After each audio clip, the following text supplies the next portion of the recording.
السلام علیکم۔ کراچی میں قتل کا لرزہ خیز واقعہ، نجی اسکول کے ٹیچر پر قاتلانہ حملہ، واقعے پر علاقے میں خوف و ہراس پھیل گیا۔ کیا آپ حالات حاضرہ سے آگاہی حاصل کرنا چاہتے ہیں؟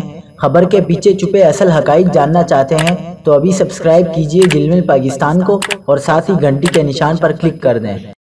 آپ کو بتاتے چلیں کہ نارتھ کراچی کے ایک نجی اسکول کے باہر دلخراش واقعہ پیش آیا ہے۔ 40 سالہ خان مائل، ایک قابل اور مخلص سائنس ٹیچر، ہمیشہ کی طرح اپنے فرائض کی انجام دہی کے لیے اسکول پہنچے، لیکن جیسے وہ اسکول کے قریب آئے، 2 مشکوک افراد پہلے سے وہاں موجود تھے۔ یعنی شاہدین کے مطابق ایک قاتل نے اشارہ کیا اور دوسرے نے 9mm پستول سے گولی چلا دی۔ گولی سیدھی خان مائل کے سر میں لگی اور وہ موقع پر ہی جان کی بازی ہار گئے۔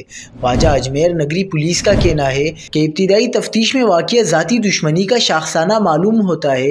مقتول کا تعلق وزیرستان سے تھا اور وہ گزشتہ 8 سال سے اسکول میں بچوں کو تعلیم دے رہے تھے۔ اس اندوہناک قتل نے علاقے میں خوف و ہراس پھیلا دیا ہے۔ پولیس شواہد اکٹھا کر کے تحقیقات میں مصروف ہے۔